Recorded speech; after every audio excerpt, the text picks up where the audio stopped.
السلام عليكم ورحمة الله وبركاته. أصحابتك وحرن جنال كمركز السود وهذا أدي هذا ومهتنتين. مقال كانوا حرباينا ندكول واجو حلبان إلهان عمر يلا بحلبان أو كلا أو قبل كمينيسوتا لقى صوت دورته أيام ما أنت وحي تجين حرونتا آيس أي كل هذا هاي ميل كمده مينيسوتا وحنا أي دونيين إن أي جلان أو أركان dadka goobtaasi lagu hayo sida noloshoodu ay tahay markii hore waa loo ogolaaday markii ay gudaha galeen waxa loo diiday in qaybo kale ay si arkaan waxana la yiri invitationkiina ama codsigiini waa la laabtay isaga baxa xaruntan markii ay ka soo baxeen kadib ayay saddexda xildhibaan shir jaraa'id qabteen maxay halkaasi ka sheegeen waan idin la wadaagaya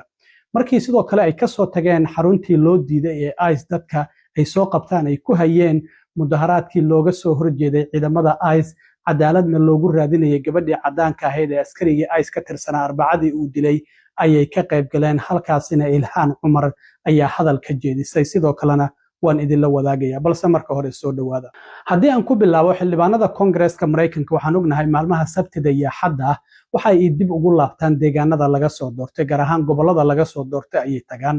Minnesota waxaan ognahay waxyaabaha ka taagan ICE oo hadda waliba kun askari oo dheeraad ah 2000 oo horay u keeneen ku soo daray kun dheeriya 3000 oo ciidamada ICE ayay hadda ka soo dhigeen dilkii gabadhii iyo mudaharaadyadii ka dhashay ayaa ka socda marka saddex xildhibaan oo dumar ah dhamaantood oo dimuqraadi ah oo laga soo doorto gobolka Minnesota ayaa maanta waxa ay rabeen inay tagaan xarunta ay ICE dadka ay ku hayaan marka ay soo qabtaan inta aan loo kala qaadin xabsiyo kala duwan oo Mareykanka ciidamada ICE ay ku leeyihiin marka xildhibaanadu waxay kala ahayn Ilhaan Cumar oo degmada shanaad laga soo doorto sidoo kale Kelly Morrison oo degmada saddexaad laga soo doorto iyo Angie Craig oo degmada labaad laga soo doorto marka saddexdaasi xildhibaan waxa ay doonayeen inay booqdaan xarunta Whibley Center ku taala oo ICE dadka marka ay soo qabtaan ay geeyaan ka hor inta xabsiyada Mareykanka aan loo kala qaadin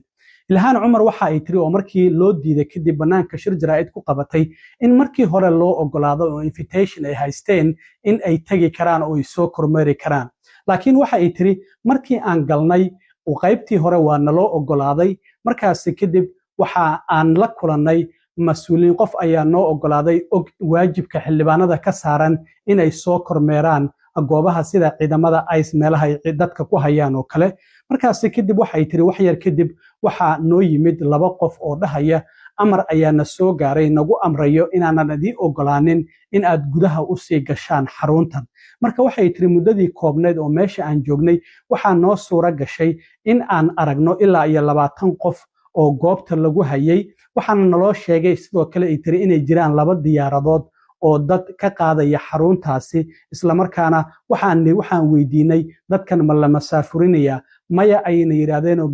gudaha Mareykanka xabsiyo kale ayaa la geynaya waxa sidoo kale naloo sheegay ayay tiri markii 20kaasi qof aan aragnay xaaladda in meesha ay leedahay meelo lagu qubaysto oo shaawarisa walow aan nala tusin waxa sidoo kale naloo xaqiijiyay tiri in waxyaabaha nadaafada dadka loogu talagalay sida shaambada saabuun waxyaabo ay ku qubaystaan in ay leeyihiin waxana naloo sheegay inaan bal la isticmaalin maadaama muddada dadka meeshan lagu sii haynaya ay yartahay laakiin waxay tiri horay ayaan ula kulanay dad meeshaasi lagu soo xiray oo iyagu nooga warbixiyay xaalka meeshu sida ay tahay marka waxay tiri waxa maanta dhacay waxay tahay in si cad la isugu dayay in laga hor yimaado xubno ka tirsan Congress-ka Mareykanka oo shaqadoodii la xisaabtanka wada iyo waajibaadkoodii dastuuriga ahaa marka waxay tiri marka lacag Congress-ka oo u qoondeynayo hay'ad ka tirsan hay'adaha Mareykanka in xubnaha Congress-ka laga rajaynayo in shacabku ay ka rajaynayaan la xisaabtan maxaa yeelay shacabku waxa ay naga doonayaan lacagihii aan ansaxinay in si hufnaana iyo la xisaabtana aan u dabagalno taasina waxay tiri waa waxa maanta dhacay oo ciidamada ICE ay go'aansadeen in aysan noo ogolaanin waajibaadkeena dastuuriga ah inaan gudanno haddaba waa tan Ilhaan Cumar oo ka hadlaysay markii loo diiday xaruntaasi ICE inay galaan oo banaanka ay u soo baxeen shirkii jaraa'id oo ay qabatay made an attempt to enter Whibley Center here in Minneapolis. We were initially invited in to do our congressional oversight and to exercise our Article 1 duties. When we made it in, it was with the authorization of someone who's been here for a really long time, who understood that we had a congressional duty to enter the building and to see the facility. Shortly after we were let in, two officials came in and said that they received a message that we were no longer allowed to be in the building and that they were rescinding our invitation to come in and declining any further access to the building. When we initially entered, I'll briefly describe what we saw. We were taken in to the monitoring center. We were able to see where people were brought in. We were informed that there are two planes that are taking off today, taking detainees out of this center into other detention centers outside, within the United States. We did ask if those were deportation flights. We were told no. When we entered the detention center, we were able to observe about 20 people that were being detained there briefly. We also were told that there were showers we weren't able to see. We asked if there were hygiene products provided. They told us people are not held long enough to need those, which is insane because we've heard from people who have been detained here before. But I will end with this. What happened today is a blatant attempt to obstruct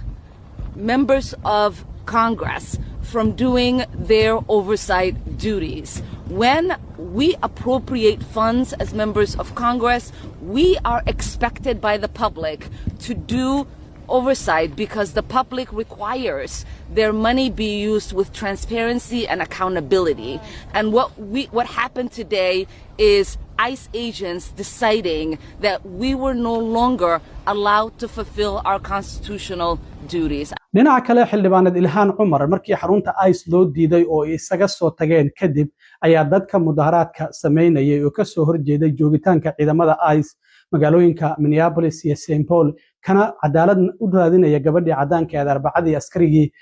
ICE ka tirsanaa oo dilay Renee Nicole Good waxa ay kala qayb gashay mudaharaadkooda halkaasina marka hadal ayay ka jeedisay xildhibaan Ilhaan Cumar waxa ay tiri waan xanaaqsanahay sida adinku aad u xanaaqsan tihiin oo kale waxaana soo booqda ayay tiri qalalaaso Washington laga soo abaabulay isla markaana waxay xaqiijisay hadda inay haystaan oo ay qalqal gelinayaan xaafadaheena waxa ay tiri okay ma ahan tanina ma ahan Amerikada aan doonayna inaan ku noolaano mana ahan sidoo kale Amerikada aan la rabno nolosheena amaba sidoo kalena deegaanadeena waxay tiri qalalaasahan la soo abaabulay ee maalinta cad lagu dilay qof inaga naga mid ah dhammaantiinba waxa aad diideen inaad cabsataan waxaad sidoo kale dhammaantiin aad diideen in arrintan aad gadaal uga istaagtaan isla markaana aad ka aamustaan waxaadna go'aansateen inaad arrintan ka dhiidhisaan sidoo kalena agajugleynta waa diideen ayay tiri waxa ay sidoo kale tiri Ilhaan Cumar waxaan tusaynaa wadanka oo idil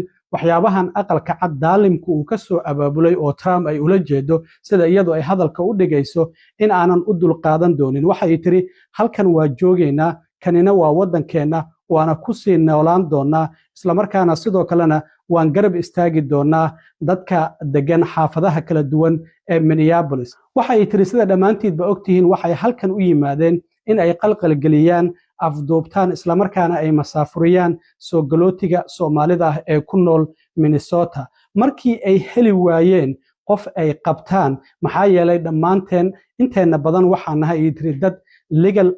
residents oo green card haysto ama muwaadiniin ah waxay go'aansadeen inay qalqal geliyaan dadka soo galootiga ee Latinoga waxay sidoo kale ay go'aansadeen ayay tiri inay istaajiyaan qof kasta oo aan cadaan ahayn maxaa yeelay waxa ay og yihiin qofkaasi ay leeyihiin iska dhaadhicinayaan inuu yahay qof dambiile ah ama qof aan sharci lahayn marka waxa ay tiri waan ka jawaabnay si geesinimo leh ayaan arrintaas uga jawaabnay dadkeena nala degan waxaan sidoo kale ay yiraahdeen inta aan anigu joogo arrintaasi ma dhacayso dadku waa ay ka dhiidhiyeen waxaana sidoo kale ay sheegtay markii ay maskaxdoodu ay ka heli waayeen waxyaabihii ay doonayeen waxay go'aansadeen agajugleyn waxay tiri maalin kasta waxaan arkaa dadka degan Minneapolis oo daba socda ciidamada ICE isla markaana diidan agajuglayntooda iyo in ay ku gabanayaan sharciga iyo kala dambeynta ayaan soo celinaynaa amaba aan sugaynaa Ilhaan Cumar sidoo kale waxa ay tiri waxaan arkaa dadka degan Minneapolis iyo St. Paul oo iyagu dhahaya haddii aad xiraysaan iyo haddii kaleba ciidamada ICE waxaan rabaa oo aan diiwaan gelinayaa waxyaabaha sharci darrada ah oo aad samaynaysaan maxaa yeelay isla xisaabtan haddii uusan maanta jirin beri ayaa isla xisaabtan uu jiri doonaa hadalladaasi waxa ay ka mid ahaayeen hadalladii Ilhaan Cumar ay dadka mudaharaadka sameynayay ay u jeedisay iyadoo waliba taagneyd isla markaana dadku ay aad ugu sacbinayeen waxayna sidoo kale ku bilowday hadalkeeda gabadhii dhimatay magaceeda ku dhawaaqa say her name ay ku bilowday dadkuna kadib magacii gabadhii ay sheegayeen haddaba waa tan Ilhaan Cumar hadalkii dadka mudaharaadka sameynayay ay u jeedisay